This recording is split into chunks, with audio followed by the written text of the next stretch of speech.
Good evening, everyone.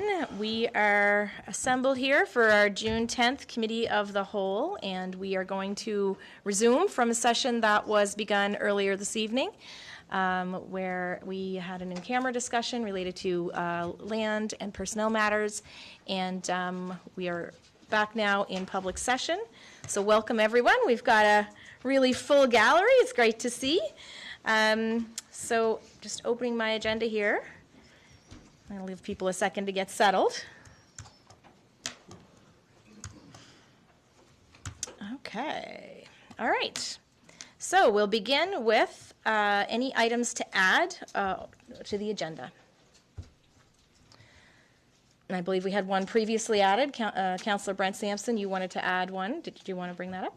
Yeah. Yeah, we'll add that. It was sent around an email. If that's okay. It was regarding making contact with Canada Post about some service interruptions. Perfect. Thank you. So we'll add the item regarding Canada Post. Any further additions to the agenda? Oh, I will note one change in the agenda that the CAO and I discussed because we are still awaiting final approval of our budget. We are thinking to remove Section 12, the unfinished business. So the grant requests from the River Bourgeois Community Services Society, Richmond River Routes, and Lennox Place permitting fees. Sorry, struggling with my words there. We'll be removing those and popping them onto a future either special council or regular agenda. So is everyone okay with the removal of those items? Just 12? What about... They've been already deferred. Was it just 12 though? No, there's some of 11 that are action required. You have a couple. Yeah, that's right. The correspondence action required. Those are new ones that have yet to be deferred, though. Right. Okay. So we'll The just other discuss ones them and have defer. already- Yeah, exactly. Thank you. Okay. All right. So Section 12 on the unfinished business have been deferred, or will be deferred, have been deferred and will be removed from the agenda. So we have one addition, one removal. Any further changes to the agenda? Okay. Could I have a motion to approve, please? I'll move the approval of the amended agenda. Thank you, Councillor Melanie Sampson. Could I have a seconder, please? I'll second that. Thank you, Councillor Brent Sampson. Any further discussion on the agenda? All those in favor, please say aye. Aye. Those opposed? All right, that motion is carried. The next item is the review of the minutes from May 13th, 2024. They've been provided in your package. If there are no errors or omissions, I'll ask for a motion to approve, please. I'll move the approval of the minutes. Thank you, Councillor Sampson. Could I have a seconder, please? I'll second that. Thank you, Councillor Digdon. Any further discussion on the minutes? All those in favor, please say aye. Aye. Those opposed? That motion is carried. All right, the next item on the agenda is the good part. We get to hear from members of the public regarding several items this evening. The first up is Terry Smith with Destination Cape Breton regarding their 2024-2027 strategy. So welcome back, Mr. Smith. Great to have you. Please take a seat, and your presentation should be loaded up there, I think. And so you'll just need to press the red button, and that'll light your mic up. Great. Well, it's great to be back, and thank you for having me. I'm going to talk about our new strategy, and but before I do that, I just use this, do I? Here we go. I just wanted to give you a quick update on marketing levy issues. So, as approved by the 5 municipalities, the 3% rate came into effect for all fixed roof accommodations January 1st of this year. We have a new reporting platform that has been rolled out called Check-in Analytics that all accommodations are required to use now. Just a recent development, there has been an amendment to the provincial legislation regarding levies that is going to require all of the platforms, Airbnb, Vrbo, Expedia, and so forth. They will have to do the collection and remitting of the levies through their platforms to the municipalities. There's a few steps that have to be jumped through and in order to make that happen, but I've been in touch with your CAO and Chief Financial Officer about that. So more to come on that, but that will make things a lot easier for especially smaller operators. And we have a levy education position being established, something that we talked about before the pandemic that we had to put on hold, but we're working on bringing that back again. So, and I wanted to show you a little bit about 2023 results. So the vast majority of what we do marketing-wise is directing people to our website. So one of the things that we look at in terms of top-line results is traffic to our website. As you can see, this is the past 5 years. It was on a steady incline. In 2022, we hit a record 1.4 million sessions to our site. Last year, we changed our strategy a little bit. We thought that some of those 1.4 million were a little bit maybe tire kickers, not as quality of traffic as we'd want. So we changed our strategy. It was still our second best year, just shy of 1.2 million sessions. But one of the things that we look at is clicks from our website to tourism operator websites, because that tells us that people are serious in their travel planning. They were up 120%. And just so you know, so far this year, our traffic is pacing ahead of last year, but clicks to operator websites are up another 80%. So it's quality traffic that we're getting to the site. In terms of converting to visits, one of the main things we look at is registered room nights sold. Last year, we were just 1% under where we were in 2022. And we were actually, from January to June, we were pacing about 13% ahead. The summer was challenging. It was a bit soft, and that wasn't just us. It was right across the region. And partly, there's a few different reasons, but one of the reasons were when the wildfires happened on the mainland, and then again the floods had a similar effect. The media coverage, it was all saying like Nova Scotia wildfires, and that was creating the perception among a lot of visitors that this is affecting the whole province. And we were hearing from some accommodation operators that they were getting cancellations, even though that was like late May, early June. They were getting cancellations in August for something that was happening hours away from us. So the perception is it's not rational, but that was the effect. The other thing that happened was we had the wettest summer on record for most of Cape Breton. I remember. Yeah, so that affects people that are nearer by. You know, if you're in Halifax and you're planning to come here for the weekend, you see the forecast and you think, maybe I'll do that another time. And the final thing is just the cost of living, increasing the inflation rates and interest rates and things like that eat into people's disposable income, and that affects what they can spend on travel. I would note, though, we have a new research tool now. It's through Destination Canada. But according to this tool, they said our tourism spending was up. So even though the visitation was down a little bit, spending was up. So that was a silver lining there. So, strategy. Just a few things in terms of the context. We always look at what the economists are saying. They're projecting right now for our Canada economy that it's slow growth for this year. It's going to start to get a little bit better in the second half of this year, so the summer and into the fall, but then being steadier in 2025 and 2026. U.S. will do a little bit better. And that's just a quote from Destination Canada that basically says what I was just saying, that we experienced strong economic headwinds from inflation and higher interest rates will continue to impact disposable incomes in 2024. We just completed community meetings with tourism operators around the island, including one in Discoos and one in St. Peter's.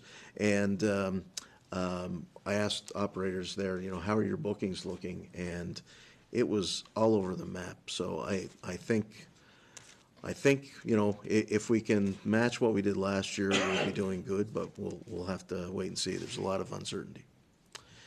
One of the themes that I guess two themes that are in our new strategy are really investing in digital automation. That's something using AI and tools and things like that. That's something that we're leaning into. But at the same time, it's really important for us to not lose sight of the fact that a big part of our brand as Cape Breton Island is our people, our hospitality. So we have to also accentuate that human touch, real human connection, and that's built into our strategy as well. Now it's really small on the screen, but tourism employment in Nova Scotia. So we've had, coming out of the pandemic, significant workforce shortages. I won't go through all of this, but in a nutshell, basically, most of the industry has recovered in terms of employment.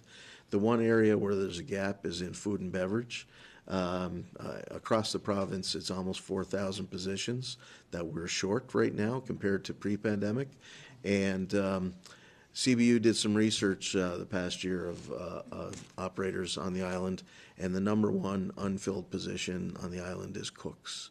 And I was talking to Robin Cotton with Seal Cove in Louisdale, and he had to get somebody to come here through immigration. So that's what we have to resort to address this problem. So still a challenge in that area.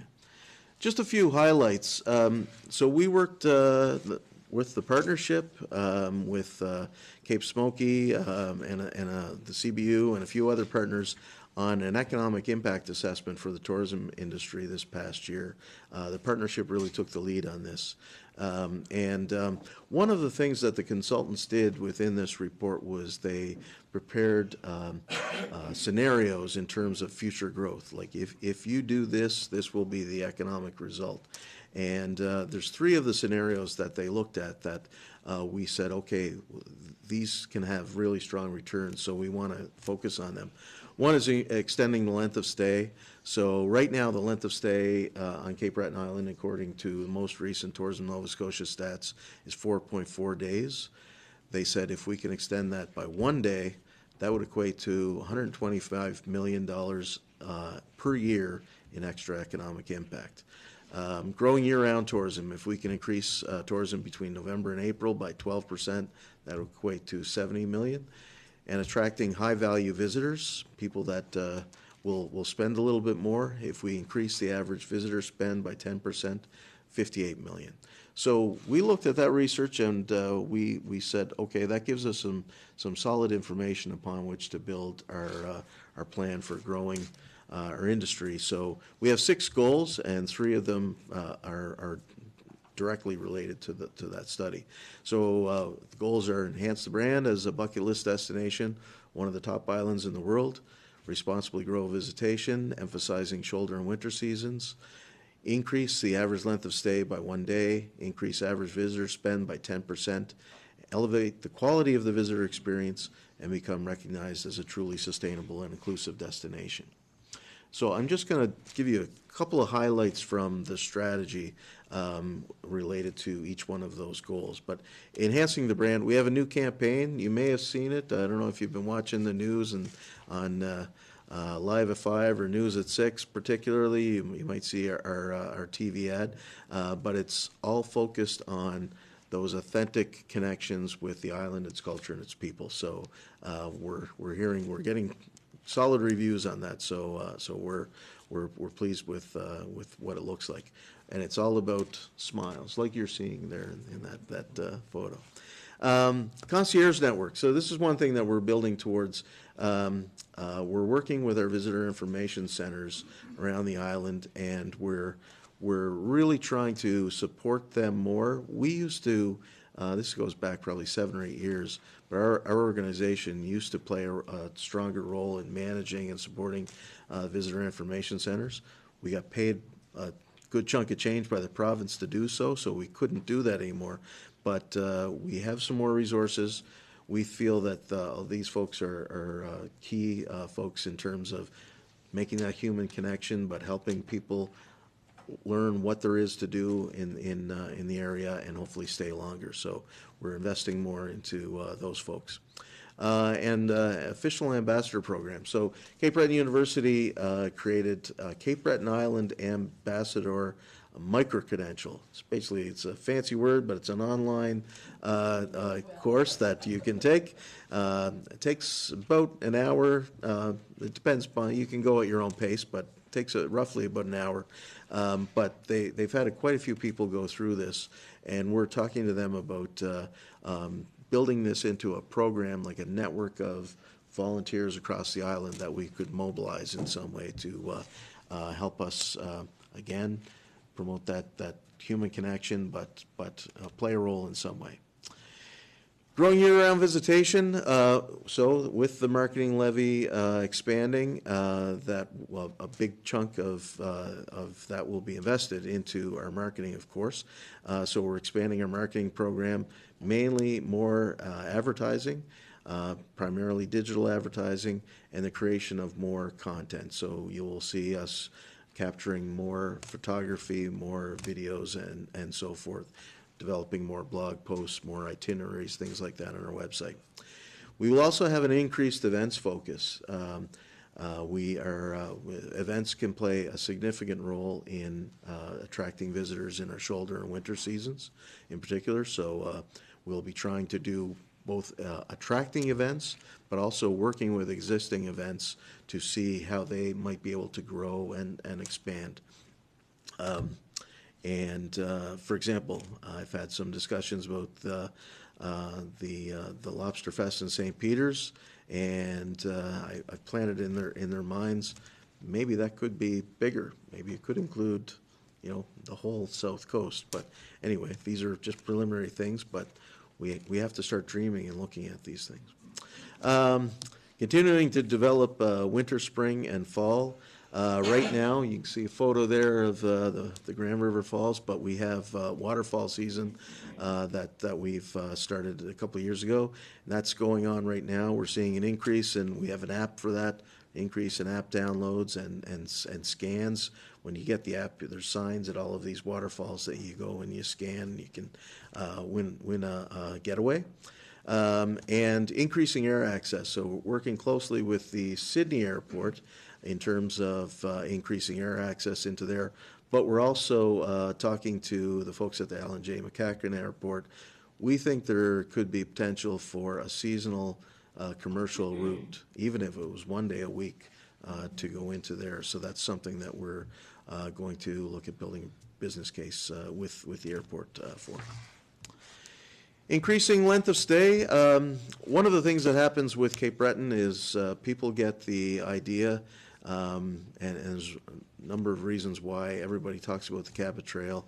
They think that they can come to the island, do the west side of the trail one day, the east side the next day, and then they're off somewhere else.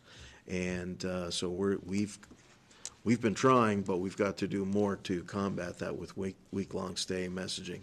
For example, there's many tour operators out there that have itineraries that could be Nova Scotia itinerary or Maritimes itinerary, and they will, have maybe one night, maybe 2 nights in Cape Breton, and we're telling them you're missing an awful lot of this destination. So we're working on that. Focusing on curating as many events around the island as possible. That was one of the things we did in all these community meetings. So our visitors love to go to events where they can rub shoulders with locals. They want to almost feel like they're a local when they're here. So whether it's a trivia night or a community dinner, things like that, those are, we might not always think of them as something that visitors might want to do, but they do, and we're going to try to capture as many of those things as possible. Get them spending more money and get them staying longer, hopefully. We have a new mobile app, a travel companion it's called, that will be released in the next couple of weeks. That it's built, it has a little bit of AI generated in there, so it learns people's interests and makes suggestions based on where they are on the island and what they're interested in. The other thing to note about this is that it's all self-compact, so all of the data, when you download the app, you have all of the data, so it will work regardless if there's cell service. There's a little bit more functionality when there is cell service, but it will work when there isn't. Increasing the average length of stay. One thing we have to work with communities on evening economies. So there's a tourism consultant that we've brought in here from the U.S. A number of times. Roger Brooks is his name. He's got this stat that 70% of non-accommodation spending happens after 6 p.m. on shopping, dining, and entertainment. And there are many communities in your county too, where things close up a little earlier. And so we've got to look at how do we tackle that? Could people open an hour later in the day to then stay open an hour later? Things like that. It's challenging, especially for people in the restaurant business when they're struggling with staffing. But it's something that we have to work towards. Targeting more high-value guests in our marketing campaigns, as I mentioned, that's one of those areas where the consultants said that has a huge payoff, so we'll be looking at that. And we're looking at a booking engine as well. That won't be this year, but 2025, we'll be incorporating that into our website and into that app I mentioned. Elevating the visitor experience, we work with partners regularly with Tourism Nova Scotia and Parks Canada, supporting the development of new experiences. That's something that will continue. About that food and beverage workforce issue, we're going to put together a task force. Already talked to a few people that we'd like to get involved with that. NSCC, for example. Drew, is it Drew Stevens, yes, Drew Stevens, okay. I know another Drew McIntyre that I use it with all the time. Drew Stevens, yeah. So Drew and I have talked about that, and this is something that we're going to work on, Restaurant Association of Nova Scotia as well, and seeing like what can we reasonably do. Growing marine tourism is another area that we feel there is potential, and we've been working with some of our partners, including St. Peter's Marina, on how we can attract more boaters here, and there's a few infrastructure things that we have to look at, expanding the hours, hopefully, of the St. Peter's Canal, but there could also be, this is a county where there are many places where boaters can go, so we've got to highlight all of those areas. And implementing an investment attraction program. This is something Tyler Mathis and I will be talking about, but we have a need in some communities for new investments, and we have a number of new entrants to the industry who have invested in new accommodations, new restaurants and things in recent years. It's good that we're seeing that, but we need more investment. And I'll just give you an example. In the Marguerite area, they had what used to be the Marguerite Lodge. It was bought by Cabot Links. They've turned it into staff housing. They've also lost another smaller inn that got turned into a private residence. Another smaller inn, just the owners retired, but they live there, so they're closing it. And so Marguerite doesn't have enough bedrooms in their community, and it's in need of new investment and new accommodations. So attracting somebody that can fill that gap. And finally, being sustainable and inclusive. We have an application into ACOA to develop a sustainable tourism plan for the island, and hopefully I'm going to hear on that soon. And working with partners to roll out equity, diversity, and inclusion training initiatives.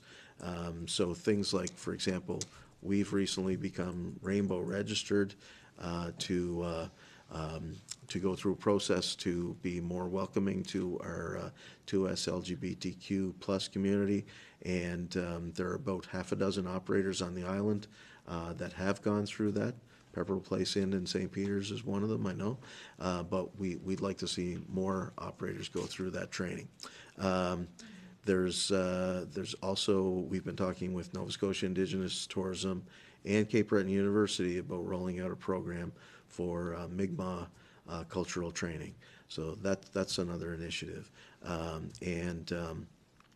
One thing that's happening right now at Dalhousie University, they have an institute that is doing some research on accessibility in tourism, and so they will they have a report coming out soon. So based on what that report finds, we'll take our cue from them and hopefully roll out some things for the industry.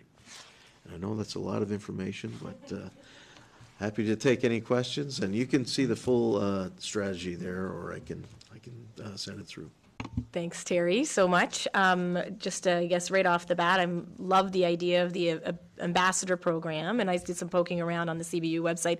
Not super easy to figure out how to register for it. That's one little piece of feedback I would give, because I'd be in it like right away if I could figure that out. So if you can maybe pass on that piece of feedback. But, 100% excited to hear about the concierge network service, because I think the work that you're doing is going to be multiplied exponentially when you increase the number of champions around the island, right? Yeah, absolutely. Okay, so questions, councillors, or comments? Yeah, it's not a question as much as just I found it interesting when you commented on the situation with the wildfires last year, because I had two, just in passing, like anecdotally, two operators in Victoria County that both, said almost the exact same thing. They were surprised at the amount of bookings they had lost based on media coverage and people phoning and saying, no, not coming, kind of thing, because of the fires and nowhere near here, right? And that's really tough, because it's on those operators, it's hard to fight against that. Yeah.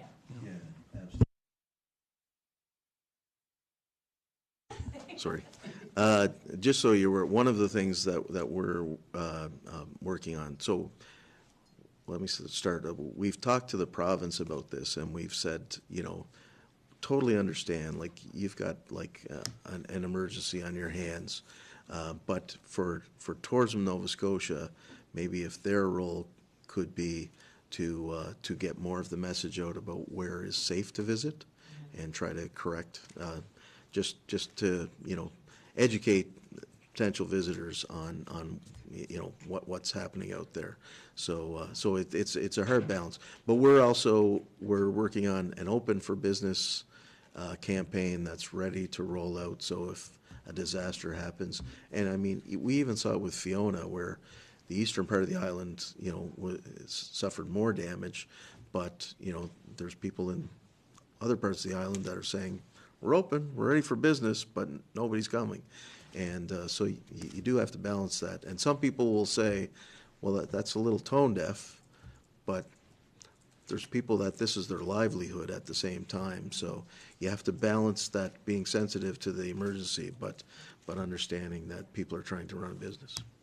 Yeah, and I think there's definitely some practical things that if, folks at places like Tourism Nova Scotia could do, even if it was to message out to operators in unaffected areas, here's some ideas that you might want to do ahead of, because there's this disaster going on in another place. So, yeah. No, great point. Any other questions? Yeah, just what tweaked my interest, Terry, is that the extra one-day stay that would accumulate to, or add up to $125 million. So any kind of indication there, or any kind of ideas on how to extend that and get that extra day for visitors? Or Yeah, and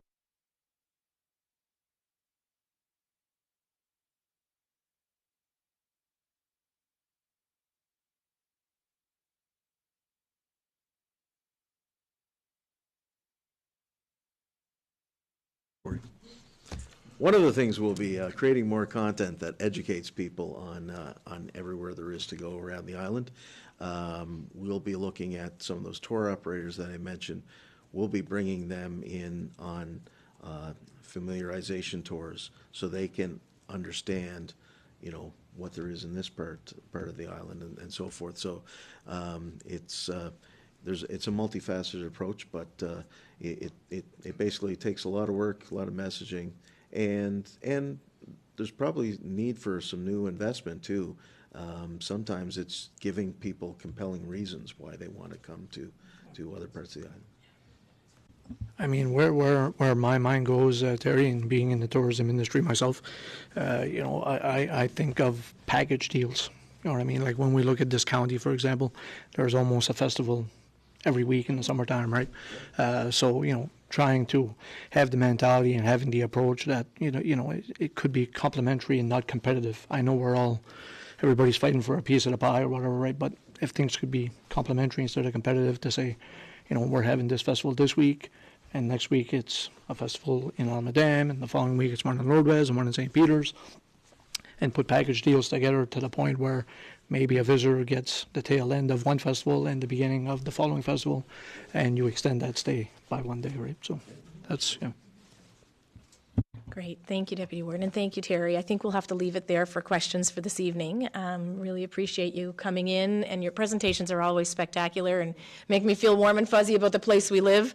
Love that you include pictures of places like Lenore Farge and the Bredor Lakes Inn, too. That's really, it's very meaningful to us, so appreciate your time. There will be more coming, so just so you know. Okay, thank you very much. Thank you, Terry. Okay, next item on our agenda is presentation from Tyler Mathis with the Cape Breton Partnership, and I believe he's bringing along some folks with him. But Tyler, I'm going to leave it to you to introduce if you have others in your crew that you wanted to shout out to. Thank you, Council. Thank you, Warden. And I'm joined online in a minute here with Aileen Murray from Miller Murray Consulting, one of the two consultants that worked on our Forward Together strategy, of which you have a copy, I believe, in your electronic packages as well as hard copies at your desks here. We are excited to follow our partners, Terry Smith and DCBA, our Destination Cape Breton, old habits die hard.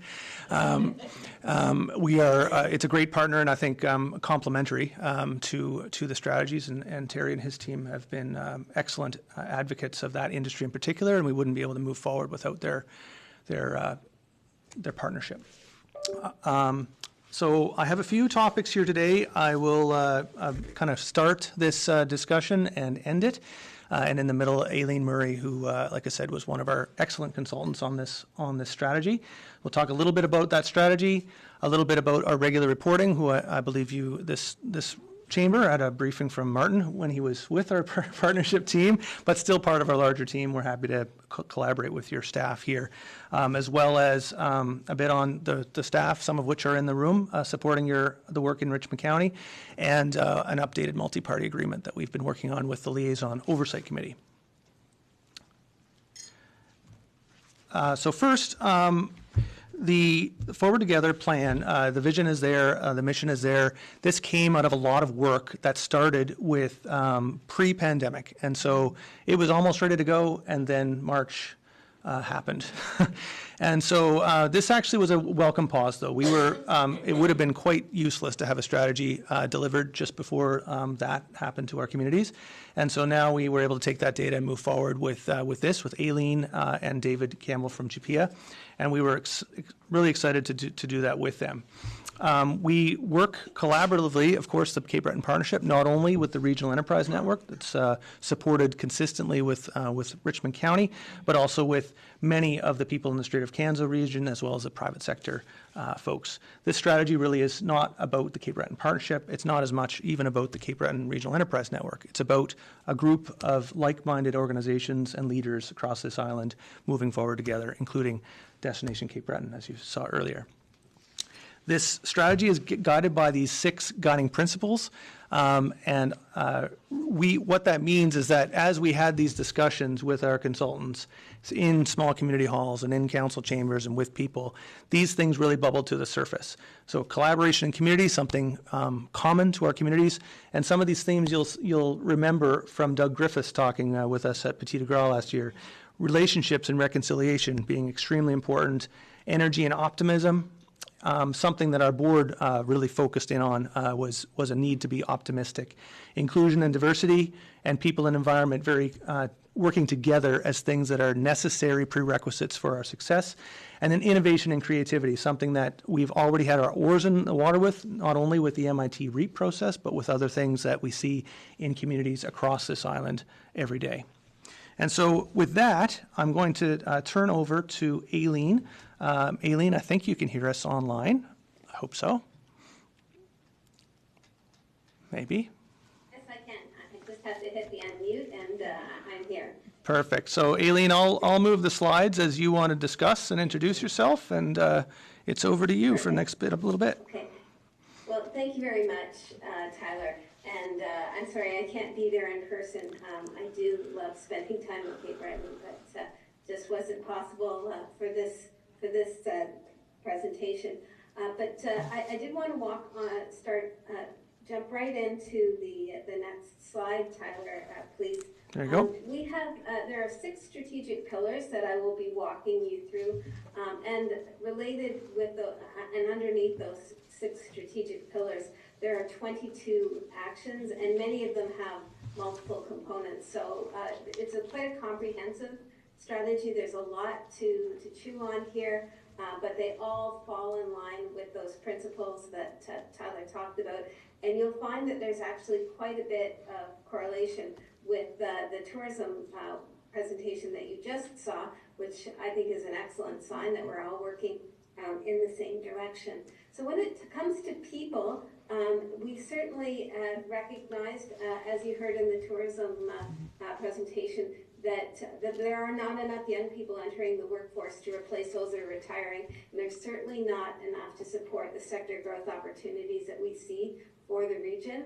So the goal under the people area is to have a population that is growing and focus that growth on workforce development. So when we're doing the attraction work, we're really focusing on developing and attracting talent that aligns with the demand that is there. So some of the highlights, I obviously don't have time to walk through all of them, but some of those actions include attracting and retaining newcomers and young talent, cross-promotion and collaboration online with the other partners that are in this space, establishing targets for population and workforce demand, doing sector-specific workforce development plans, including in the tourism sector, but certainly not restricted to that, working closely with post-secondary institutions to identify programs that will meet that local demand, and then partnering with First Nations to identify their skill needs and address any gaps in the workforce. And then we can go on to the next slide.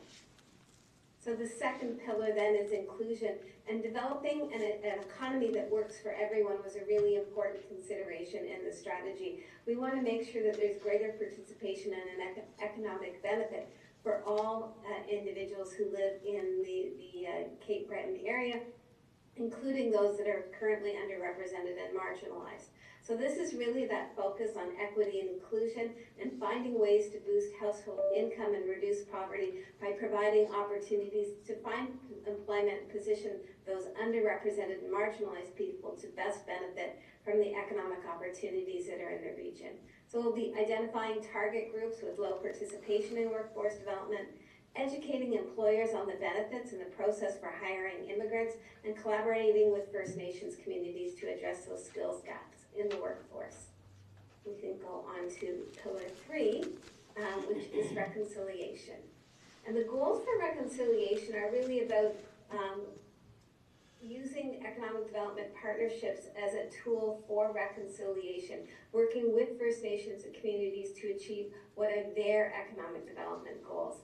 And so this pillar is about the formalizing that working relationship between the settler-led communities and organizations and representatives of the Mi'kmaq communities. We want to explore opportunities with the Potawatomi Nation to join the other 4 Mi'kmaq communities that are part of the CBREN, and to overall just expand engagement with First Nations and Indigenous communities in all of the economic development activities. The next pillar is about building strong communities and making sure that there's capacity throughout the region to support economic activity. So that's strengthening the economic development population's retention and related infrastructure development at the community level. So some of those actions are supporting economic development at the municipal level, making sure that there's capacity across the island, working to support municipal housing development plans, because we know how important the housing piece is to supporting workforce development. We want to take a look and support the municipal economic development infrastructure plans beyond housing. What are those other infrastructure pieces that need to be in place if the community truly is going to be investment ready? And then working on local service attraction and retention. And we know that childcare and healthcare and those other local services are very important to residents and prospective residents, and therefore to employers who are looking at workforce and workforce needs. Establishing and maintaining a network of economic hubs and service centers so that there is a place where across the region there are places where this activity is happening. We want to look at the post-secondary education network and make sure that there are touch points across the region again where education and research is happening. Making sure that that communities across Cape Breton are welcoming, that there are people attraction efforts, and there are supports for newcomers to the region and newcomers to the country. And finally, under investment readiness, providing investment ready assessments, establishing protocols for how we deal with prospects, and working with First Nations to attract local services and commercial activity, and then facilitating regular meetings for local and regional economic development partners. So in the next pillar is entrepreneurship and business growth. And that is making sure that we have a culture across Cape Breton that supports entrepreneurship and also the development and growth of high quality companies. So in that pillar, we're looking at developing the oceans opportunity further, supporting the tourism sector activity, leveraging the opportunities that are arising as a result of energy transition, building on the strengths of traditional industries that have been in the Cape Breton area for a long, long time, but also supporting the entrepreneur and startup development network and ecosystem so that we can build tomorrow's pillars. And finally, developing sector-specific investment attraction plans, and again, that harks back to the discussion about tourism just moments ago. The final pillar then is innovation and ensuring that Cape Breton provides a resilient, progressive economy, and we do that in a number of ways. Supporting innovation and productivity with the development organizations such as the Richmond Center and Federation of Agriculture and many others.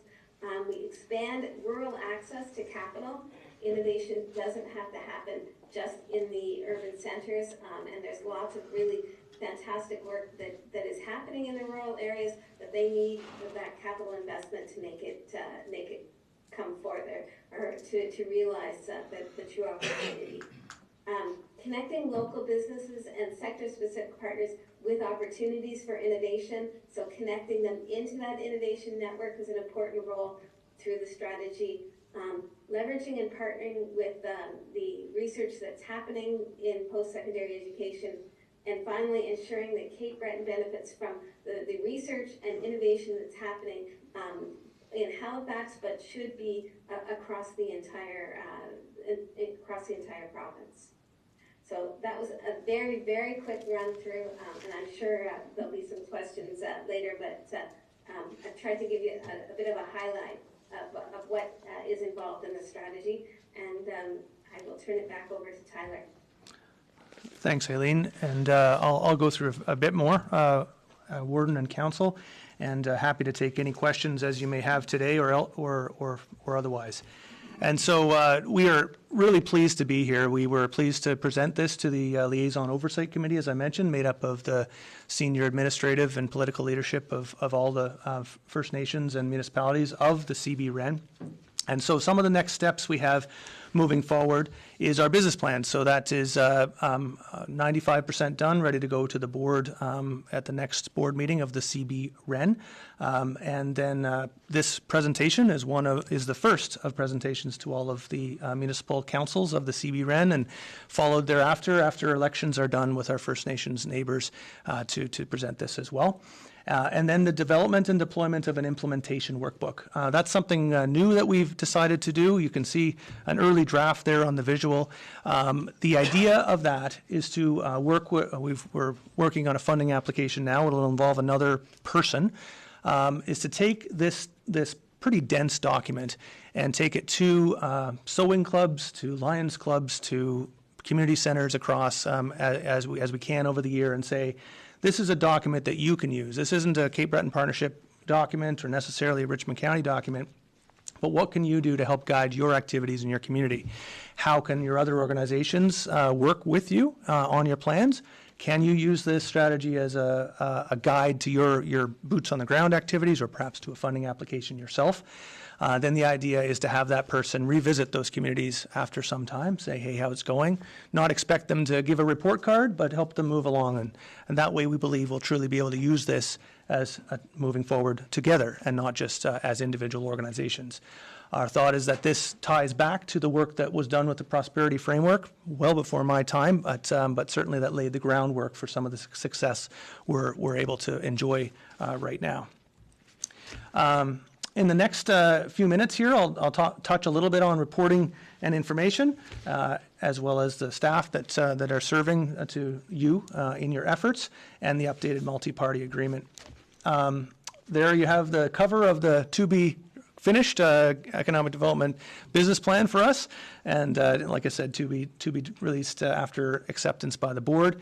The AGM slated tentatively for early April, to be determined after we discuss with our partners, such as Troy and Amanda, and that is a requirement of our provincial funding partner.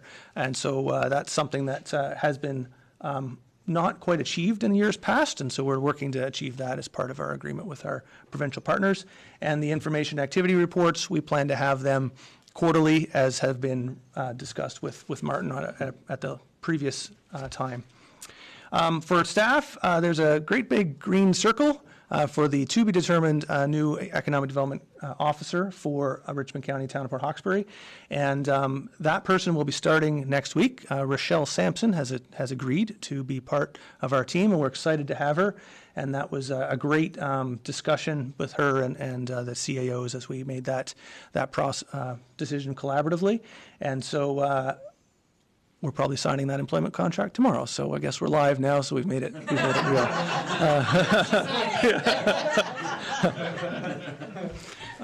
But building off that, you'll see there, we're excited to work with Martin continually as he's established excellent rapport with this community and his work with this county and with Town of Port Hawkesbury. And we have in the room Carly Appleton on our team in the Strait area, as well as Jen McNeil and Jeremy Martell, as no strangers to this council. So we're excited to work with them and the other folks you see on this team. In particular, our people and labor force team, as brought up by Terry. That's something we're leaning into, and I think we're able to move the needle on some of those workforce shortages, such as the 4,000 that he highlighted earlier. And last, an updated multi-party agreement.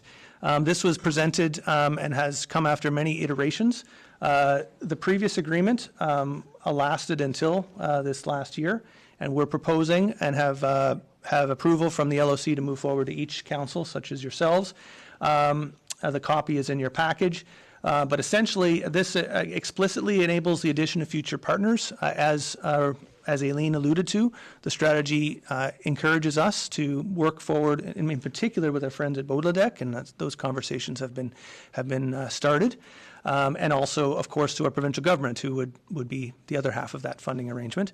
It references the strategy you just heard the highlights of as the economic development strategy of the CB-REN, and commits to a 5-year engagement with the Cape Breton Partnership to deliver these services with a 36-month requirement to exit. We have never increased our funding over the time that we've been working with you and others. We're proposing a 5% increase to cover those previous years that we've had, and a CPI increase with that contract annually moving forward. Those are the highlights of the changes. Happy to discuss specifics, but we're very pleased with the outcome and look forward to it being ratified by our councils throughout the CB-REN and implementing the Forward Together strategy, which is also a 5-year strategy and allows us in particular, and I'll end with this, we are excited to have a longer-term funding arrangements with our partners, specifically for our ability to attract talent and keep them and pay them an annual CPI increase in their salaries. And so that's of utmost importance to us, but we believe that has a follow-on effect of a strategy that can be implemented effectively and fulsomely, and work with our partners over the next coming years. So I think I'm a bit over my 15, so I'll stop there. You're just about on there, Tyler, so thank you very much. So I'm going to ask councillors if they have any questions. I would like to, of course, start by saying a huge congratulations to Rochelle. Signed or not signed, we're excited to have her become part of your team and by extension part of our team. I think she's obviously no stranger to our municipal council, so I'm really excited about that. I would also want to congratulate you on the collaborative focus on your whole presentation. Obviously, what's happening with Forward Together and even the workbook.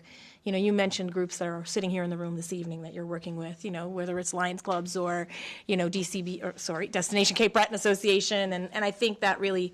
That really goes a long way because it strengthens all of the work that you do. So thank you for that. And councillors, do you have any questions?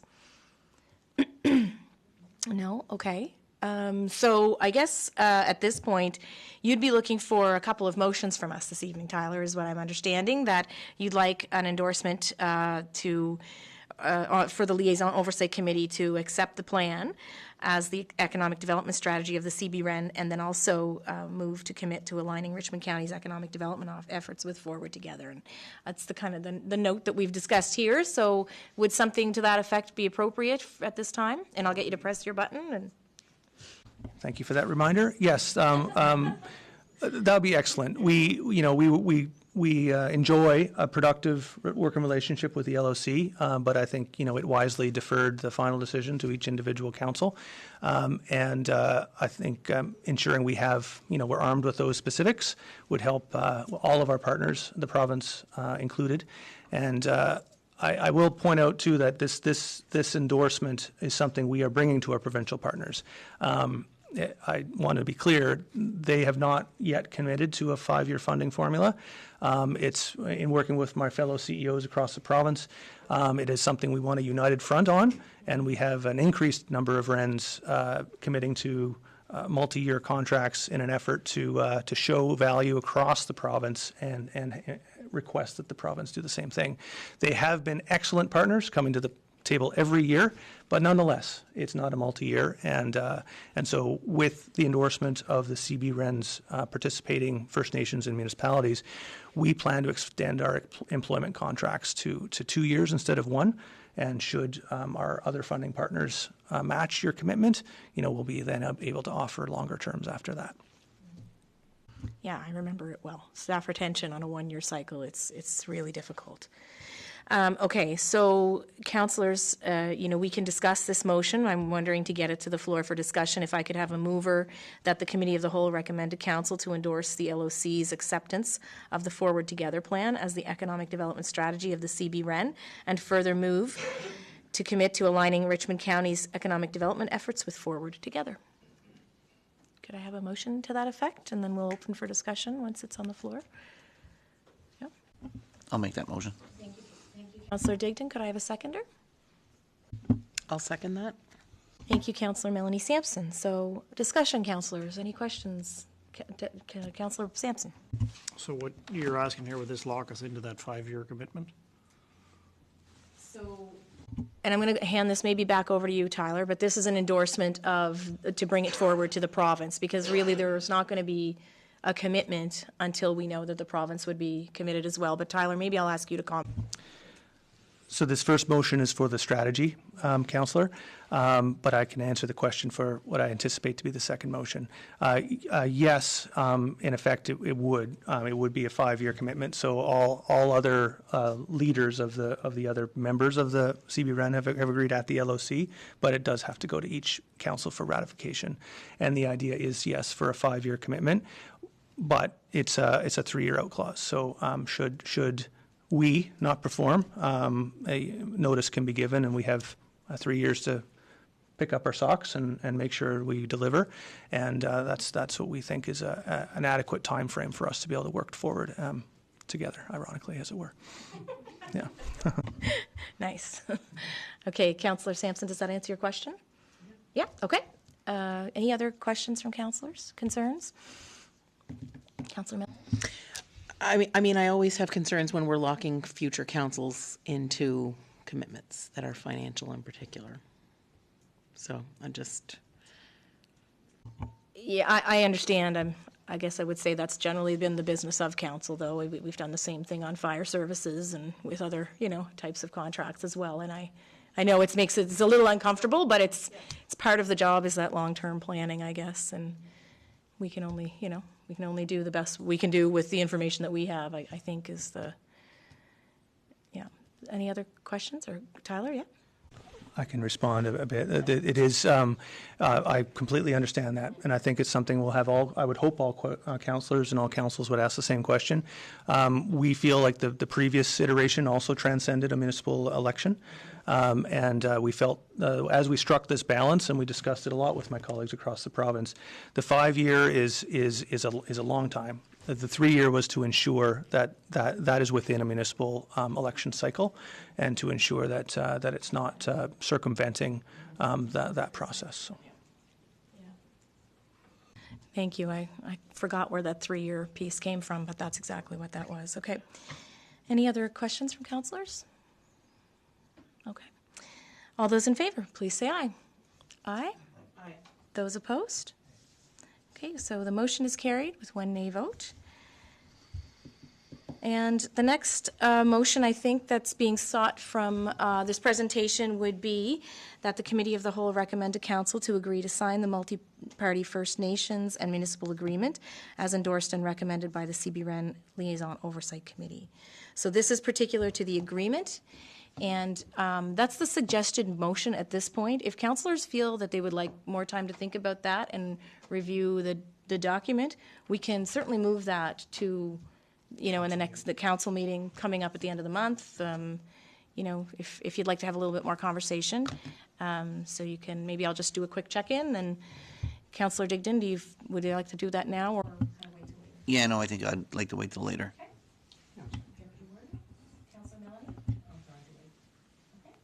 Yeah, I'd prefer to wait. Okay, so we'll pop that one to the next meeting, Tyler. If I may, we also were planning to be at Port Hawkesbury Council on Monday, and actually Victoria County Council that same day, and then Inverness mid-July. And so we don't have the First Nations discussions yet planned, but so you'll have plenty of other discussions to review at that time. Yeah. It's a process, right? It's, one step at a time. No, that sounds great, and I think too. I know you noted in the presentation that's a straight area development officer. So our contribution to the CBREN, just for folks' recollection, is that we share that contribution with the town of Port Hawkesbury, and as a result, the development officer. So yeah. Okay, exciting times. Well, look, this is obviously a ton of work gone into this, and I really appreciate you taking the time, and the staff too, to be coming in to chat with us this evening. And yeah. I guess we'll hopefully be in touch with you very shortly. Thank you, Warden. All right. Thank you, Council. Okay. All right. Thanks, everyone. So the next item on our agenda, we've got an extra presentation this evening. We had an opportunity come up from the Lewisdale Lions Club. So Tommy Sampson, I'm going to ask you to come to the table. Thank you for for sending along that presentation, and I'm glad we were able to make this timing work. I know you're just getting settled there, so I'll give you a minute. Tyler will collect his phone, and then we'll hand things over to you. Whenever you're ready, Tommy, you can just press the red button. I believe that's on there. Well, thanks so much for the time with council, and obviously with all these partners, this is a great opportunity. I'm here on behalf of the Lewisdale Lions Club, and what we're looking at doing is developing our waterfront property. So the presentation we've put together basically provides a little bit of history of the club and some things that we've been doing in the past and things that are currently ongoing with our organization and things we're looking at in the future. So we've been a Lions community since 1969 in the community of Lewisdale. Over the span of that time, we've had over 500 volunteers in the last 55 years. And we're still active. We have been active, and we continue to be active, and we hope we'll be active 20 and 25 years from now. We started our first project in 1969 with the Richmond Arena, and then 2 years after that, we started the recreational complex, which is now known as Project 71, and that became the heart of the community of Richmond, of Lewisdale, for 35 years. And I have very fond memories of that particular facility and that site with baseball fields and tennis courts, and we had an outdoor pool at the time, and change rooms and washrooms and a main facility, and announcer booths and canteens and the whole 9 yards. And essentially that particular recreational space was a space to gather. And so as we move forward, our community expressed an interest in sidewalks. And so as part of that particular initiative, the Lewisdale Lions Club donated $100,000 towards that project. And there you can see a picture of some former members of the club presenting that check to, I believe, the former warden, if I remember correctly. And I also threw a note on this slide that we have I think it's called the Boy Scouts of Canada building. It's a Western red cedar building on, I don't know the name of the island, but it's an island off of Almadam. And that cabin was built over 25 years ago, and it has been vacant now for the better part of 15 to 20 years. And so we were approached way back when by the owners of that organization due to just reduced enrollment with the Boy Scouts. They were at the risk of losing the facility, and so we paid the remaining balance on the mortgage so that that facility would stay for the Boy Scouts of Canada, but owned here in the county. And so we've got some potential future plans with that as well. Moving forward, our community wanted social events, which it's great to hear about these different things being talked about and presented. One of the things they asked for was song circle opportunities, and so we created that space at the Lewisdale Lions Community Center, and they also asked for informal settings where young performers and senior performers could kind of get their start and have an age-friendly space. This is one of the places where our famous Isabella Sampson kind of took her first steps as a singer-songwriter, and so we're quite proud of that. The community also wanted concerts, so there was a time in our village where variety concerts were a thing that was quite regular, and we had gotten away from that for quite a while, so we started running those again, a Christmas concert, a variety concert. We incorporate performers from all over the county, and of course, one of the showcase performers is our famous Nick the Pick Boudreau, world-class talent, and Mr. Robert Bouchard. And so we bring all these people together, and we get incredible feedback from people who attend this, and they love the ambiance it creates and the feelings they get as they go into the holiday season, and they look forward to it every year. So this is basically a poster where we organized a country and folk music concert with Robert Bouchard and Isabella Sampson, and we have a singer-songwriter resident in Lewisdale, Mr. Tyler Shea, and so we had the three of them showcased, and that was also very well attended, very well supported. Then we had our community push a little bit more, wanting concerts outdoor, and so we partnered with Richmond Recreation and getting concerts by the sea happening there, and again, extremely well attended on our waterfront property, which is kind of the piece of property we're looking at developing here in the future. Our communities asked for some beautification. Once we got the sidewalks implemented, they wanted some color, and so as part of that color theme, flowers was the request. And I'm not a green thumb person, but we clearly have people in the community that somebody is green thumb. That photo was taken actually on October 3rd, so it's quite late in the season. So I'm not sure what they put in the mix for the Miracle Grow, but it's some good stuff. So yeah, we do flower beautification, and we've set it up in our village as a memorial project. And so community members can sponsor a basket in memory of. And then on the light poles, we put the memorial notes of who they're in memory of. And so that is also a project that the community very much looks forward to. And moving on, we've got our community cleanup days. So that usually happens second week of May, third week of May, where we get residents from within the community of all ages. Our youngest recruit was 3 years old. That's him in the ditch, and his younger sister. And then we have people up as high as 84 that we know of who've learned to work smarter.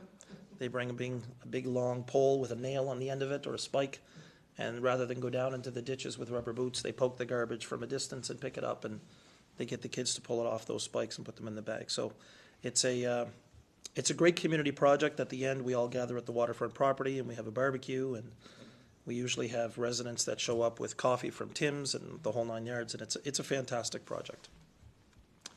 So as part of our group, we encourage and recognize volunteers of all ages, and these are just some photos kind of demonstrating that at our 50th anniversary charter night, and there's a wide range of age groups in there. I'm not going to highlight ages because I've been warned not to. We bring community together with barbecues at the waterfront property, and that property also gets used by the community parish, and they do barbecue fundraisers there as well. And so that's quite a popular event, and a staple event actually during the summer. We try to coordinate those barbecues with the outdoor concerts that are put on by the county. And so people come out a little bit early, it was great to hear the idea of aligning events and combining events, so that kind of fell in line with that. We're continuously learning and developing new skills. Online meetings are not foreign to me, but I will tell you that pretty much everyone else in that photo, they're all newbies, including my dad there in the bottom middle row. You can see how engaged he is, God love him. And so, we have a group of hardworking volunteers who are, they've gone through some growing pains to try and keep things going through COVID, and to continue working and planning and supporting community and needs and all of that stuff. We started an annual Chili Fest event, and to bring businesses and community together. And so we incorporated a couple of new members. Of course, when COVID happened, we had an influx of people moving from Ontario and different parts of the country. And two of the new members that joined the group were from Ontario. And one of them had a background with recreational planning, and she's just a think tank. And so she put together this idea of Chili Fest, her and her husband. And when they first proposed it to us, we were thinking, oh, I don't know. But it's change. And so they saw something that we couldn't see because we live here all the time. And they were looking through a lens that we just didn't have the advantage to look through. And it was a huge success. We brought in performers from all over Richmond County, and those performers gratefully and graciously donated their time. And so we had music going on for 6 hours, and 10 different restaurants that showed up and prepared their own little special chili concoctions, and there were sampling cups, and people stayed, some of them for 4 hours, chatting and sampling chili over and over and over and over. And so it was a really great event. And this is just more photos from the Chili Fest, and you can see, like I said, the variety. We did create a mascot for that event, which she's still quite resentful of, because we didn't have our heat pumps in at the time, and so yeah, she was quite warm. We also host monthly community breakfasts, which it's the last Sunday of every month, and we have a pretty enthusiastic group organizing that as part of their portfolio. So now the breakfasts are themed in terms of, this is an example of the ugly Christmas sweater breakfast. And so Christmas themed and ugly Christmas sweaters, and we have Halloween themed breakfasts and all kinds of stuff. Our breakfasts now are exceeding 200 people coming in, starting at 8 and running till 11. And we have people, actually faithfuls we call them. They consistently show up at 8:15 from Marguerite and Shetty Camp and Port Hood and Mabu, and they come out as a group of couples, and then they have breakfast in our venue, and then they continue to kind of head around Richmond County for some different events during the day. So it's a great thing to draw people in and drive traffic to other places. Again, more breakfast picks, some Halloween costumes, and some of the costumes are very appropriate, and some of them are maybe less. But the community thrives on it, so it always works out nice. We're also very active in participating in other initiatives led by other organizations. So this is the Fall Fair, the second most recent Fall Fair. That was something that was a staple event in our community for many, many years, and then it had been dropped by the wayside. And there's a younger group of women in our organization are in the community, and they start at the Ladies Auxiliary. I know there's a much more formal name, but I call them the Ladies Auxiliary.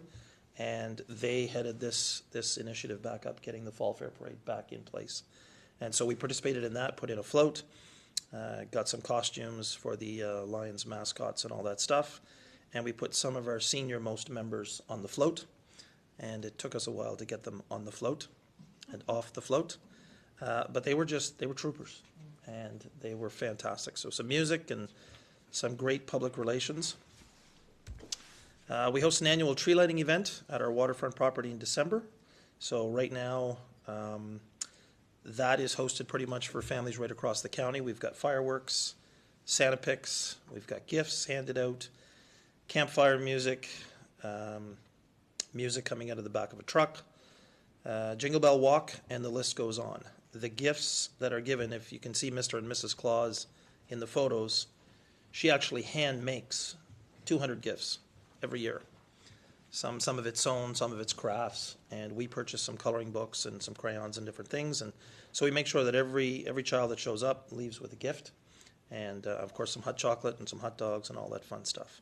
But that's also a great event in the community, and the community looks forward to it. And we have quite a few people attending from outside of our community of Louisdale, but various parts of Richmond County. We make every attempt and every effort to build partnerships with our youth.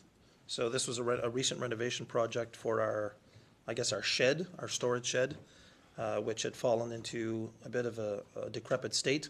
So our first step was to minimize the bleeding.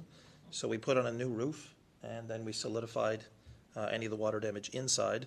And then we enlisted students at the high school to help with the process of residing, students involved with skilled trades technology and construction tech. And so that project was also very successful. The kids had a fantastic time. They installed windows and garage doors, and they were involved with scaffolding training and fall protection and all of that fun stuff. So it was great. And the training they got for this was from a local entrepreneur with Strait Area Safety Services. So it worked out fantastic. And of course, we're resourceful. We don't like to throw anything away, and we don't waste any opportunities. So when La Cuisine Acadienne closed, and I actually don't know how many years ago it closed, but it's been a while. They tore the building down, I think it was 3 years ago or 2 years ago, I can't remember. But there was a deck in the back of this facility. It was a massive deck, and it was all pressure treated, and whoever had built this particular structure had really done a great job with the underground work. And so there was absolutely no rot on this deck. And so the concern was, when you see an excavator on the property with a claw, you're looking at the value of that deck in today's market, and you're seeing, a $25,000 tag. And so the woman who owned this donated it to us. So of course, in a very informal way, we stopped traffic coming both ways in a school zone, and we floated the deck down to the waterfront property. And then we chopped it up, and I've got a few photos there coming up. But we had community members who own tractors come out. Cart Sampson was one of them with the skid steer, Brian Marchand with his tractor, and then there's another smaller tractor there as well. And we chopped this up to fit around our current facility, recycling the actual deck, restoring the deck, and then providing kind of a new home and a new space. And you can see all the safety equipment that the senior members of our community use. You can see the sandals and the shorts and the chainsaw as a precision tool. As I move forward, you can't make this stuff up. It is what it is. Yep. You question it, but at the end of it, this thing came together. It's just a fantastic project. And so as people saw this stuff happening, they stopped. They drove by, they stopped, they offered help. Do you guys need help? Do you need assistance? Can we help out? And so at the end of it, we had over 30 people involved with kind of repiecing this together and giving it a whole new life. So it was a great project. And so the end result was we had a wraparound deck on the building up by the road, and then we have a performance stage deck down on the bottom, which was also part of the original deck. And so we gave both of them a new life. And the couple you see in the corner down there is a couple from Quebec. They were traveling, touring Cape Breton Island, and they had got as far as Louisdale coming through. They were on their way to Almadam, and their car broke down. And so they stopped, they called CAA. And anyway, they got their vehicle picked up and it was brought back to Port Hawkesbury.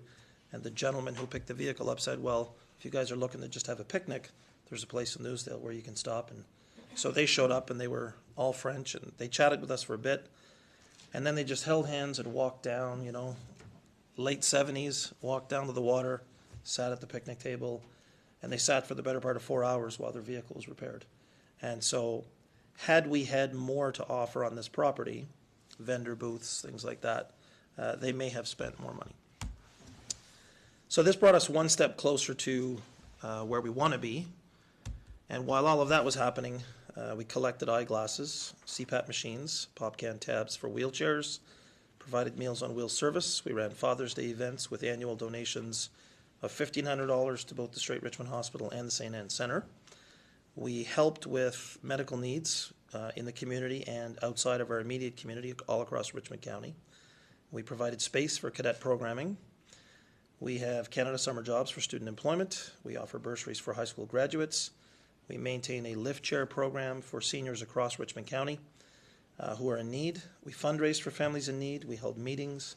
We renovated facilities. And we recently provided space for and signed a 20-year lease agreement with our local food bank. And the list goes on and on. I would have had more members with me tonight, but they are actually catering a meal for the international students and their host families. And it is what it is. So they couldn't make it. So this is the property we're talking about. This is its current state.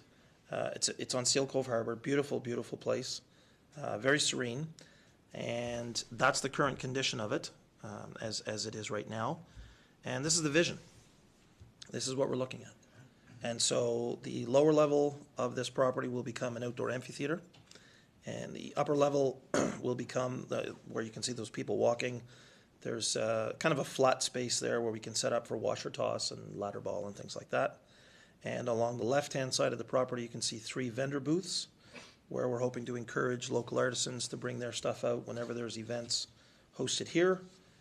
And then the facility that you see there now is the current facility, but we're not looking at keeping that. So we've advertised this at our breakfasts since January of 2024. We post this as kind of as a running loop at our breakfasts. And so our commitment so far for this property, in 2022, we transported and restored the deck. So estimated value at that time was 15 grand. With the current cost of and rate of inflation, I think it's somewhere around 25 now with the cost of lumber. We had machine time donated from both Cart Sampson and Brian Marchand to relocate those pieces and put them all in place. In 2023, we had an expenditure of almost $50,000 to complete our shoreline protection, so armor stone and aggregate, basically preventing the erosion of the property because we were losing quite a bit at the end of every winter. And then in 2023, we had concept drawings done, which you've just seen for the waterfront project, and we paid for those as well. And then in 2024, if the funding is allocated, we're going to be donating our current facility to the Barishaw Trail Association. So we've already been in contact with the kind of the lead organizer there, Dwayne, and they will be using that facility for trail maintenance equipment and development. So that building is 16 by 24. It's got full wiring, full insulation, cupboards, all of that stuff. The estimated value for the facility is $25,000, but our goal is to keep that within, an organization that is building community. And the Barishaw Trail Association was really excited to hear about that. We're just getting a little short on time. Yep. And I know you're almost at the end. Yep. Yep. This is the new facility plans, which is constantly changing. We just got the quote for the elevator that we're adding into this to make the building barrier-free. That's $125,000. So it adds quite a bit, but we think it's worth it. It's a worthwhile investment. The rest of the park is barrier-free with full paved and all that stuff. So if you look at the kind of the layout of that, one of the things that's also going in is historical placards, which will speak of the history of the community. And it will also honor Alfred Sampson, who's kind of a longtime resident of Lewsdale and worked with the NHL pretty much his whole life. God bless his heart, he was a Montreal Canadiens fan. And he made a lot of significant contributions to the community of Lewsdale, particularly the community homes and bringing back residents and He's just he was an amazing person. And so, in addition to all of that, we're putting solar system on the roof of this facility. And so we're going to try and minimize our costs so that as community groups would like to use it, we can minimize what the expenses are. And then within that, we're looking for a full ice cream vending station where we can provide an additional service to the community of Lewisdale and potentially employ another student through Canada Summer Jobs. So the estimated cost is 1.4 million with the quotes we've received so far. We've already got approval from EDPC for development on the property, so it falls within their lines. And so we're ready. Mike Kellaway is on board with this. We spoke with Mike. Trevor Bourgeois, MLA, is on board. Tim Houston has seen this presentation as well, and he was very excited about it. And so the asks that we're looking for from council, and it's not a decision obviously you need to make tonight because we haven't submitted our package yet, but we'd be looking for support in the amount of $20,000. And so we believe that it's time for some infrastructure development in Lewisdale, and we think that community piece of property, which is one of the only community-owned pieces of property in our village, is just an opportunity waiting to happen. And so looking down the road, we can see some boat tours leaving Seal Cove Harbor, heading out into the passage, running around some of the fishing grounds of Alma Dam. There's just an unlimited amount of potential with this property. So we're asking for your help and your consideration, keeping in mind that we know you have all kinds of asks coming across your plate. So I'll do my best to answer questions if you have any. Awesome. Okay. Thanks, Tommy. So can you just explain to me what you mean by municipal-led projects? Do you mean that when you say the facelift, do you mean the streetscape and facade programs? Okay. Yeah. Okay. And that one was, I think, Arishat, and then years ago, but St. Peter's wasn't municipal. St. Peter's was, it was the Regional Development Agency. No, it was the Regional Development Agency and the their nonprofit group. Yes, Speedo. Thank you. Yeah. But same deal. Yeah, same deal. Okay, I just wondered if that's what you meant. So, councillors, do you have any questions for Tommy? Comments? I mean, it's a very thorough presentation. And by the way, good strategic choice in putting all those smiling faces and pictures of all the people participating in your presentation. It's hard for me to find pictures where no one's smiling. Right? And tons of people. I mean, and it's a great example of the way that the Lions clubs are able to bring people together. It's quite nice to see. It's really heartwarming. And I know that we do have a fund set aside through our CCBF funds for waterfront development. There's potential that we could consider that through this. It's part of our capital plan that we intend to potentially approve on Thursday evening at our special meeting. I'll go through staff to find out. Just pressed your button. Oh, sorry. Yeah. And I'll go through staff to find out what the proper channels are in terms of the application and how that's supposed to be submitted. It's just the numbers with this elevator expanded piece that it's changed things. So now we just got to include that into the package. So. Yeah, no, for sure. And I think we always have an appetite. This council generally has had a real appetite to support community initiatives. And, if you're looking for $20,000 to leverage 1.4 million, that's pretty impressive. So, that's new money into our communities. So, yeah. Okay. Any other questions? Councillor Melanie, did you want to? No? No, just glad that we were able to squeeze you in today. When you sent the presentation, I just really felt it was something that the public should really see, not just us, because it's a very impressive presentation, and certainly the work the Lions have done over the years is not unnoticed by anybody in the county, I don't think. And just really looking forward to seeing the application and encourage you to do it, I would say sooner than later before we break for the summer, and then we can maybe allocate you some money. All right. Thank you so much, Tommy. We'll leave it there. All right. Okay. So that brings our presentations to a close, and I want to thank everyone for your patience with that. We did have the extra presentation added in, but definitely I think it worth the time well spent. So the next item on our agenda is new business, and it's a Share the Road project. So we've received a memo from staff regarding, I guess, the the provincial initiative to look at sharing the road for off-highway vehicles so that they can access trails and services along designated road shoulders. And so it doesn't mean that riders can ride anywhere on the road. There was a lot of misinformation and misunderstanding around that when it first came out from the provincial government. That is not what it means. What happens is there is a process to allow road travel in approved locations, and the sites basically were provided to the government by AtVans, and they're actively gathering additional information. However, we had asked staff some time ago to look into how we make this happen in our community, because I know there are several hotspots for where people need to, or want to be able to access services when they're using OHVs, and I think it would be, I think we talked about it being part of like 12-month of the year tourism strategy and how we could generate additional economic spin-off there.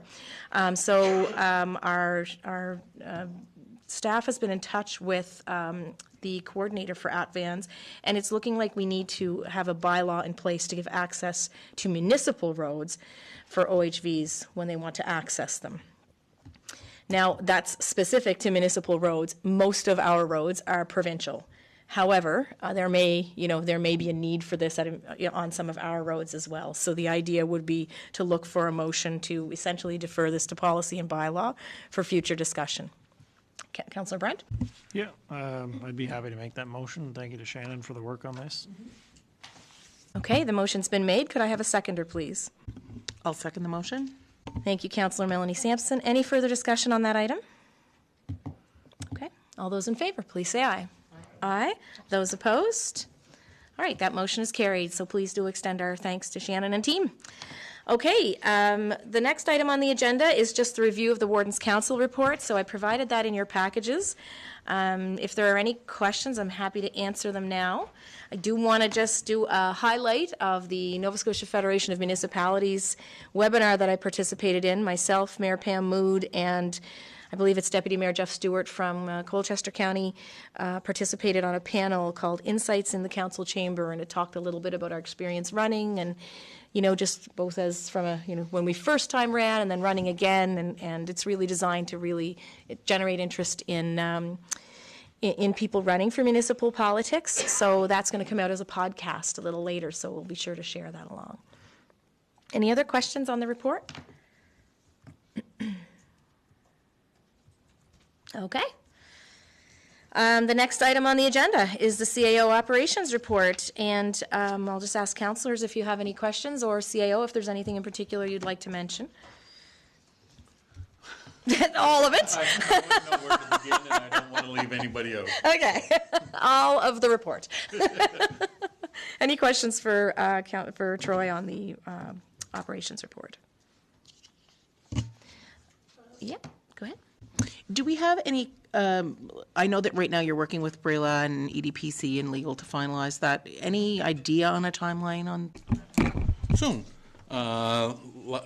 Just last week, they did a final walkthrough, and the purchase sale agreement has been drafted by us, and it is in his legal's hands now for whatever comes out of that. But I would imagine before the end of June, we hope to have something in place. All right. Thanks, Troy. Okay. Any other questions on the operations report? Okay. Next item on the agenda are community acknowledgements, and we always kick this off with our Volunteer of the Month. And our Volunteer of the Month this month, actually probably year or many years would be accurate. Our Volunteer of the Month is Robert Goyash. And so I'm just going to read off his nomination. It notes that over the past 10 years, Robert has been the president of the Fleur-de-Lis Seniors Club, leading and planning the execution of all the club's events. During this time, he's been instrumental in coordinating the club's ticket sales, bookings, and event promotions. Robert chairs the Straight Richmond Hospital Board and is the co-chair of the Seniors Take Action Coalition. He is the treasurer of the Lewisdale Lions Club and an active board member for the Lewisdale Community Homes. When he's not attending board meetings, he can often be found managing the rentals for the Lewisdale Lions Hall and lending a hand at their monthly breakfast, making delicious scrambled eggs. So please join us in recognizing Robert for his hard work, dedication, and commitment to his community. And certainly thank him for all he does for Richmond County. I know I've had many dealings with Robert in the past, and either through the Lions Club or through, some of the other activities that he's in charge of. So I know that his commitment runs deep. Any comments? So I don't know, Councillor Melanie, if you wanted to. Of course I do. I mean, I've been fortunate enough to be also a member of some of these committees with Robert over the years, and he's just a very steady guy, very community-minded, very, very humble about all of his involvements, and looking forward to presenting him with his plaque and token.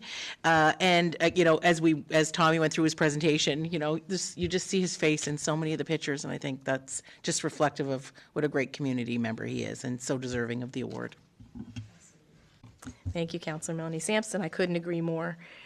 I would also like to acknowledge, I know Robert was part of the group that was helping to organize the Imagine the Possibilities conference, and I'd like to congratulate the entire organizing team on that conference. I was able to slide in and give some welcoming remarks before I went off to move furniture for my daughter, but no, it was a fantastic event, and what a crowd. It was just awesome. So congratulations to the organizing team there, and also want to congratulate all of the participants who came out to the silent disco on Saturday, June 1st, because that was pretty epic, and to our staff team for helping to organize it. It was our final event for Accessibility Awareness Week. And last but not least, and I don't know, Councillor Melanie, if you would want to chime in as well on this, but huge congratulations to all of the graduates from the Nova Scotia Community College. I attended their convocation ceremonies last week, I think it was. It feels like a long time ago already, but yeah, I mean, it was just a really, as all NSCC graduations tend to be, and particularly the Strait Area campus, it was an extremely moving event.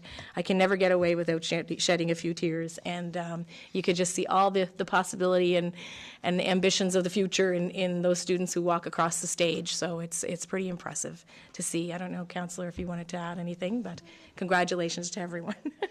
Of course, I'll add something. So as a faculty member at NSCC for almost 20 years now, the 20th graduation is just as awesome as the first graduation. I have to say it's a pretty special day. I always enjoy meeting people's families and seeing how proud they are of them, and rightfully so. And just, again, just seeing students, there are 4 major awards, and a student of our departments, a student of mine won 2 of the 4. And she's a pretty special lady, and it's nice to see her recognized. So, yeah. So, awesome. Congratulations to award winners and graduates alike, because I think for a lot of people, just graduating is a really wonderful accomplishment. So, congratulations. Any other comments on those items or any other community acknowledgements? Okay. Looking at you, Deputy Warden. He's I figured he would take the bait, but usually the deputy warden always has a good follow-up. So I'll, I guess in this time I'll take it from him. Just to acknowledge École Beauport won the provincial softball championship this weekend in Lockport.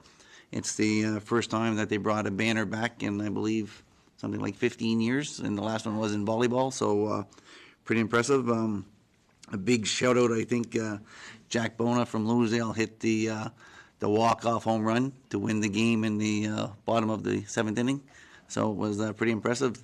The boys and coaches and everybody played hard, so a shout out to all of them, and thank you for bringing the banner back to the island.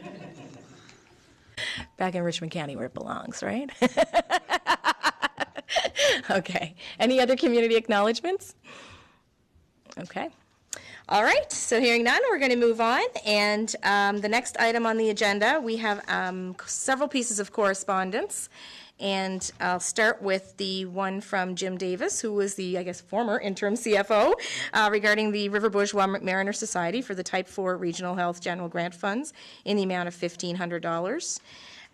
So I think at this point, because our budget hasn't been finalized, we have been deferring these to budget discussions. So I'd be looking for a motion to do so with this request as well. I'll make that motion. Thank you, Councillor Brent Sampson. Could I have a seconder, please? I'll second it. Thank you, Councillor Melanie Sampson, for seconding the motion. Any further discussion?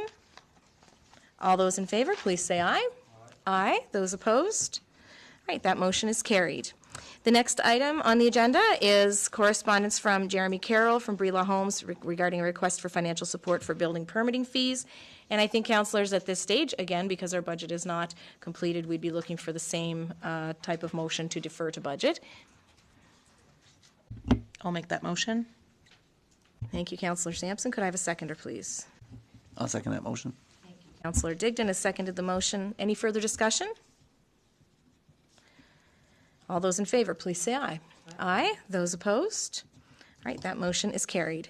The next item then, last but not least, is from Ann Levitt, Board Chair from the Almadam Historical Society, regarding a request to proclaim the week of September 23rd to 28th as Robert Bouchard and Cornelia Boucher Week. So this is not a financial request, it's just a request for the, I guess, a proclamation to occur. And I don't know, councillors, if anybody would like to make the motion to do so, but. Sorry. I'll make that motion. The motion's been made by Councillor Mike Digdon. I'll second that motion. Oh,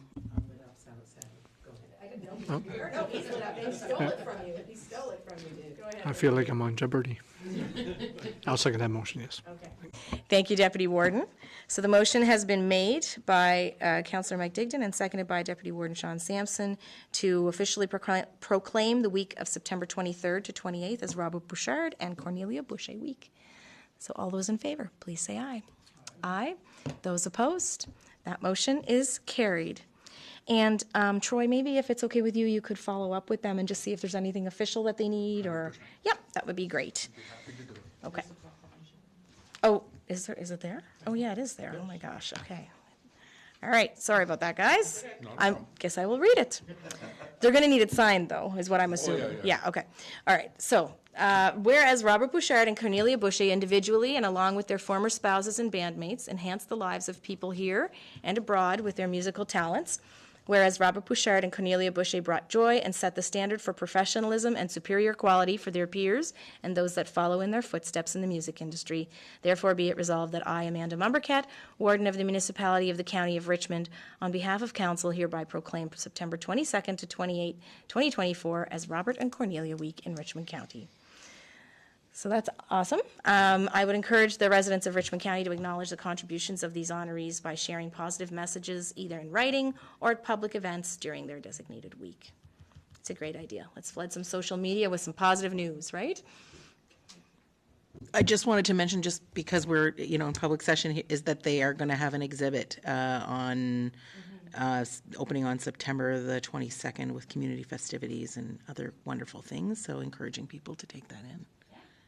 Yeah, I grew up up the road from Robert, so I've heard him sing live and in person so many times, and it's awesome. All right. Thank you, Councillor Melanie Sampson. Any further discussion on that? Okay. So hearing none, we'll move on. For information purposes only, we have several pieces of correspondence. One is from the Eastern Zone Community Health Board team regarding connecting the dots to poverty. It's a school food infographic. It was interesting to hear, too, the provincial news today about, work towards school food program in the province. So I guess there's no action required on this, Troy, but I'm wondering if we could ask staff to share a little bit of that on our social media. The infographics are really well done, and I want to congratulate the team from the Health Board who put these together on a regular basis. Okay, thank you. The next item on the agenda is a memo, or I guess a report from Martin Thompson. It's bigger than a memo, who's the manager of Energy Sector Development regarding the World Hydrogen Summit 2024. He put together this briefing note to give us a full, update on what he experienced and the lessons learned and outcomes from the conference. And Martin is here in the gallery today. I just want to thank you, Martin, for your work on that. It's extremely thorough, and I appreciate the fact that if we're investing funds to learn from people in other locations, that we get to see what those learnings are and take them in as a council as well. And I know that if any of us have, you know, questions about the report, that Martin would be happy to answer them. Sure, did you want to come up to the, yep. And I'll just ask you to press your button when you speak. I'll be very brief. I just wanted to say it was a real team effort on this report. It was, on the trip, we were part of a wider delegation, as the briefing note states, and kind of Tyler Mathis from Cape Breton Partnership, as well as Jason McMillan from the town of Port Hawkesbury. We really kind of approached this conference as a team and tried to kind of spread as wide a net as possible, and so the briefing note that have been shared was a real team effort. So I might have spearheaded it, but certainly it would not have looked the way it is and be as comprehensive as it is without the contributions from Tyler and Jason as well. So I just wanted to point that out. Thank you. Absolutely. Well said, Martin. Oh. And I appreciate that note, and glad to see that it was a collaborative effort. And I think, you know, also very meaningful for the developers who are planning large-scale hydrogen production facilities here in Richmond County, for Richmond County to be present in a big way there. I think it sends a clear message to not just them, but to all of Canada and the world that we're in it to win it in the hydrogen production file. So thank you for your representation there. Okay, and the next item is the 2021-2022 Municipal Profile and Financial Conditions Indicator Report. Any questions on that item? Just good to see things going in the right direction, so we'll leave it at that. And we'll move on with the revision to the agenda. The next item is for discussion is the review of checks issued for May 2024. Any questions on the review of checks? Okay, hearing none, we'll move on. The review of action items is next. Any questions on the review of action items? Okay, hearing none on that, I'll move on to items added to the agenda. And the next item is Canada Post regarding rural delivery. And I want to thank Councillor Brent Sampson for bringing this forward to the attention of council, because I know we experienced some interruptions ourselves there in the last month. So over to you, Councillor. So yeah, just in the briefing note, I had several months back, I saw it happening with some parts of District 5, especially Lordways, Grand River Falls, multiple areas like that had a lot of service interruptions around their mail delivery. So since then, things have gotten quite a bit better. There were some hiccups even after we thought it was solved. They seem to have some trouble maintaining staffing for delivery of mail. But now I'm hearing the issue is becoming a problem. Yeah, the Rockdale, Grand Grave area, even up Seaview, Oban areas, to be honest with you. A lot of it serviced from the St. Peter's Post Office. So my ask here was whether or not we could, as a council, ask Canada Post to send a representative in the future to meet with us at a council meeting so that we could ask questions and basically so the public could view that and get answers. Just because there's a lot of people getting left in the dark. Hearing stories, there was one person that, you know, they had a parcel, wasn't sent out. By the time they got to the post office, they said, oh no, it was here 4 days, we just returned it. But they had not gotten like anything in the mail to say the parcel had arrived. So it's not business as usual with Canada Post, and I can understand some of the residents' frustrations with that. So I think it would be, if it were possible for Canada Post to send a representative here, just that we could ask some questions as to where they're at with their delivery and service delivery and what the plans are. Thank you, Councillor Sampson, and I would 100% agree. I think part of the issue is there's no way for residents to know that there is even an interruption happening, right? And that's why you're missing potentially important documentation or parcel deliveries, that type of thing. So I guess, Councillor, you're making a motion to that effect? Yeah, I'll make that motion that we ask staff to reach out to Canada Post to send a representative to a future meeting. Could I have a seconder, please? I'll second that motion. Thank you, Councillor Mike Digdon. Or any further discussion? Sorry. Okay.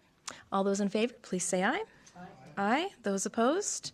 All right, that motion is carried. So maybe we could leave that with you, Troy, and we'll help find an appropriate representative. 100%. Together We'll we dig into can, it. yep, we'll dig in. Okay.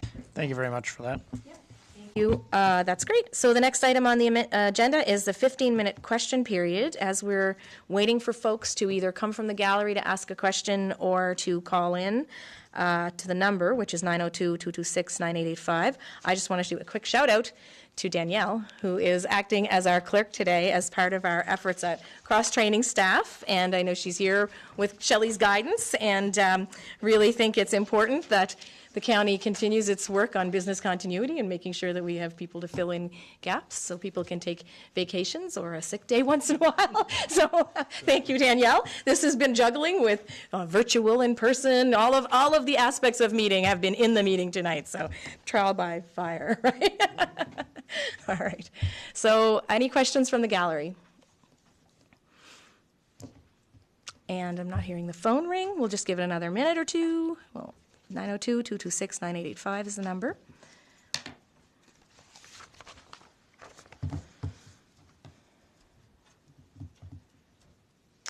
Okay, so hearing no questions, I'm going to call the meeting adjourned. There's no further business to discuss. So thank you, everyone, for coming in, and thanks to those watching at home. I'm loving how full this gallery is tonight. We should have the partnership here every night. Great job.